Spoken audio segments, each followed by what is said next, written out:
उत्पत्ति 22वां अध्याय। इन बातों के पश्चात ऐसा हुआ कि परमेश्वर ने इब्राहिम से यह कहकर उसकी परीक्षा की कि हे इब्राहिम। उसने कहा, देख मैं यहाँ हूँ। उसने कहा, अपने पुत्र को अर्थात अपने इकलौते पुत्र इसहाक को, जिसे तू प्रेम रखता है, संग लेकर मोरिया देश में चला जा और वहाँ उसको एक पहाड़ के ऊपर, जो मैं तुझे बताऊंगा, होम बलि करके चढ़ा। सो इब्राहिम बिहान को तड़के उठा और अपने गधे पर काठी कसकर अपने 2 सेवक और अपने पुत्र इसहाक को संग लिया और होमबलि के लिए लकड़ी चीर ली। तब कूच करके उस स्थान को की ओर चला जिसकी चर्चा परमेश्वर ने उससे की थी। तीसरे दिन इब्राहिम ने आंखें उठाकर उस स्थान को दूर से देखा और उसने अपने सेवकों से कहा, गधे के पास यहीं ठहरे रहो, यह लड़का और मैं वहां तक जाकर और दंडवत करके फिर तुम्हारे पास लौट आऊँगा। सो इब्राहिम ने होमबलि की लकड़ी लेकर अपने पुत्र इसहाक पर लादी और आग और छुरी को अपने हाथ में लिया और वे दोनों एक साथ चल पड़े। इसहाक ने अपने पिता इब्राहिम से कहा, हे मेरे पिता। उसने कहा, हे मेरे पुत्र, क्या बात है? उसने कहा, देख, लकड़ी और आग तो है, पर होमबलि के लिए भेड़ कहाँ है? इब्राहिम ने कहा, हे मेरे पुत्र, परमेश्वर होमबलि की भेड़ का उपाय आप ही करेगा। सो वे दोनों संग संग आगे चलते गए और वे उस स्थान को जिसे परमेश्वर ने उसको बताया था पहुंचे। तब इब्राहिम ने वहां वेदी बनाकर लकड़ी को चुन चुन कर रखा और अपने पुत्र इसहाक को बांध के वेदी पर की लकड़ी के ऊपर रख दिया।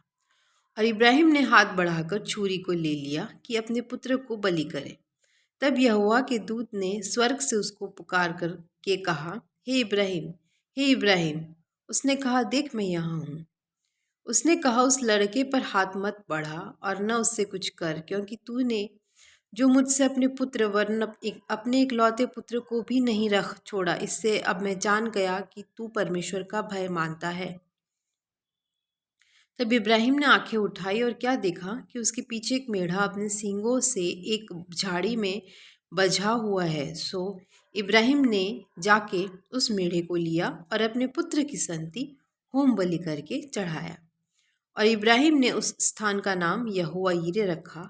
इसके अनुसार आज तक भी कहा जाता है कि यहोवा के पहाड़ पर उपाय किया जाएगा।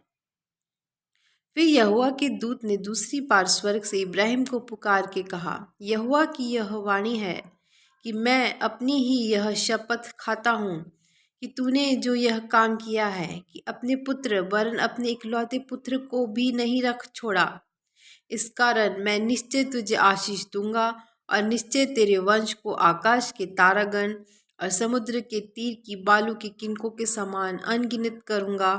और तेरा वंश अपने शत्रुओं के नगरों का अधिकारी होगा और पृथ्वी की सारी जातियां अपने को तेरे वंश के कारण धन्य मानेंगी, क्योंकि तूने मेरी बात मानी है। तब इब्राहिम अपने सेवकों के पास लौट गया और वे सब बेरशेबा को संग संग गए और इब्राहिम बेरशेबा में रहता था। इन बातों के पश्चात ऐसा हुआ कि इब्राहिम को यह संदेश मिला कि मिल्का के तेरे भाई नाहोर से संतान उत्पन्न हुए हैं। मिल्का के तो पुत्र ये हुए, अर्थात उसका जेठा ऊस और ऊस का भाई बूज और कमूएल जो आराम का पिता हुआ। फिर केसेद, हजो, पिल्दाश, यिदलाप और बतूएल। इन 8 को मिल्का इब्राहिम के भाई नाहोर के जन्माए जनी और बतूएल ने रिबका को उत्पन्न किया। फिर नाहोर के रूमा नाम एक खेली भी थी, जिससे तेबह, गहम, तहश और माका उत्पन्न हुए।